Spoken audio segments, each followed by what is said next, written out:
Hi, so I just really want to make this video from like a human space. This is something I've been really meaning to say, and I'm so glad that I can finally articulate it to you guys. So I'm Somali. I grew up in Minnetonka. I've been raised here my entire life. I am born here and I've lived here. I've studied here. I'm a pre-med. I do research, and that's usually the type of stuff I talk about on my page. But right now I feel like it's really important for me to say this. What I'm going to say is that I have been getting so many messages telling me to go back to your country, go back to your country. But the reality of the situation is the United States is the only country I've ever known my entire life. And the thing is, the great irony of it all is I'm not the ambassador of Somalia. I don't speak for Somali people. I'm not a spokesperson for this community. I'm just one young person trying to study, navigate life, and live like any other 20-something-year-old living here in this state. And so something that I feel like is going on is that there's a lot of immigrant people and first-gen, second-gen kids like me, with this weight on our shoulders, trying to explain everything going on in our communities, trying to defend our communities. But I'm really no different from any other 20-something-year-old trying to make it here in this state, in this country, in this world. And so I'm sharing this because I really feel like a lot of us are being treated this way and dealing with this quietly. But the reality is we aren't symbols. We aren't some type of ambassador. We are just human beings. Yeah, I think that that's one perspective, but the other perspective is, you know, you're just collateral damage from the bad decisions that was made, possibly from your family, depending on how they got here. Because we still have to ask the question, right? This young woman who, you have to love and respect the fact that they were able to articulate themselves and communicate clearly about what their plight is and what's happening over in the Somali community, which she's not necessarily saying anything that we don't already know, that people that are born here inside of the United States of America, especially ones that receive birthright citizenship, meaning that their parents may not necessarily be from here, and they may have come over here either illegally or temporary protective status, but it doesn't mean that it justify the fact that we are leveraging laws that were meant for American descendants of slaves, people that did not ask to be here, and them receiving birthright citizenship should not have been extended over into people that are just normally born in the United States of America, regardless of what their circumstances are.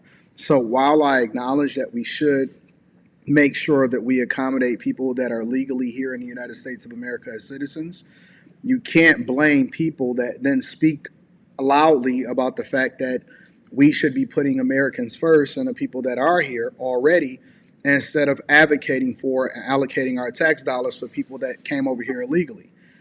I'm not really sure what her situation is as far as her parents and all of that. But if you go over to Minneapolis, it's crazy the fact that they've completely taken over the culture. And Minneapolis today is completely different than the Minneapolis that was here 20 and 30 years ago. I mean, when you're talking about tens and hundreds of thousands of people that have basically taken Somalia and leveraged American capitalism and then came over here and then said that we want this to be like it was back home, but we're going to take your money and your resources. When you look at some of the reports of the money laundering and the monies that's going over back to Somalia and the basic idea that they're taking our dollars and they're benefiting from it instead of acclimating and adopting our culture, yes, you then become collateral damage from the decisions and the bad decisions that are made from your family. That's just the reality of it. Like everybody else. Across this app, I keep seeing people ask Black Americans, what have immigrants ever done to you? So here's the truth, because we are not going to keep pretending immigrants are automatically innocent just because supremacy is the bigger villain. Yes, immigration has caused harm to the Black American community. Not every immigrant, not only immigrant, and not always with intent, but measurable harm has happened. Economically, many employers have chosen immigrant labor at lower wages instead of hiring Black workers at fair wages. That choice has reduced opportunities for Black workers in the job sectors where we have historically been concentrated. That is a harm. Politically, as immigrant populations grew, major parties shifted their promises, their attention, and resources toward new voting blocs. The Black agenda has been repeatedly deprioritized as politicians calculate numbers rather than loyalty. That is harm. Culturally, Black American creativity has been used globally as a resource, while Black Americans are erased as origin.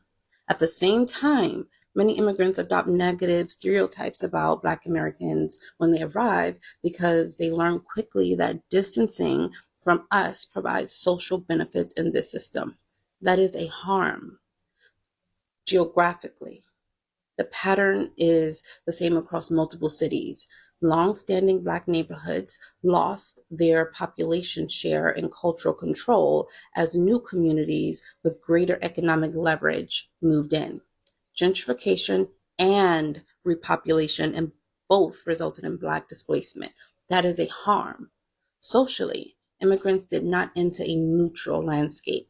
They entered a country with an existing racial order that rewards those who rise above Black Americans, where the I don't necessarily support the idea of segmenting yourself based off of the fact that you are Black Americans. I believe in rocking with people based off of the character and American values. So I just believe in being American. I'm just an American. That's just the way that it is. Born, raised, ancestors here in America, Dawson, Georgia, so on and so forth. So I don't subject myself to the idea, and I do think that there's a little bit of victim Olympics that's being communicated here. However, at the same time, I do understand the fact that they're saying that a lot of what she's saying is true with regard to wages, culture, a lot of different things. I'm not necessarily on a race wave, and I'm not necessarily on the whole black agenda thing. I'm on the American agenda thing.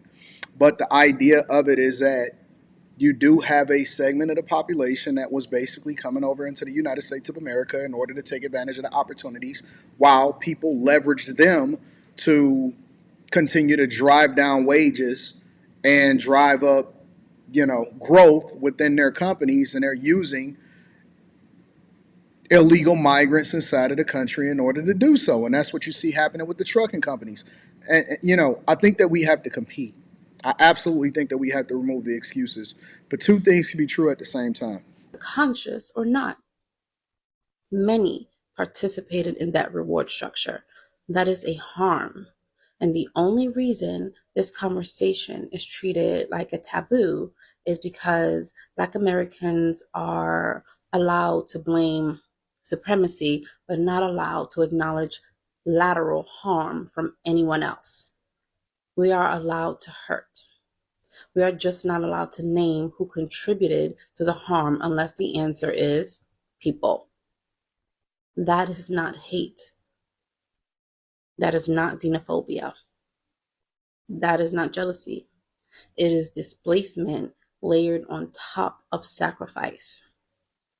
Black Americans built what we built under terror and brutality, and everyone else arrived and benefited from that foundation. And when we say protect our share, protect our identity, protect our cultural space, we are told we do not get to decide. That is a harm. No one. Part of the reason why there is no power within black culture and the community itself is because of how we participate and show up in society. We continue to vote the way that we vote. We continue to advocate and participate in things that don't benefit you, like feminism, diversity, equity, and inclusion, which didn't benefit you also. And there's a wave of different conversations that we can have with regard to this. But I'm always liking to link back to the content creators just to give credit where credit is due. Make sure you guys tap into the Patreon. Link is in the description. Teach Henley, 40% off your first order, 20% off of life.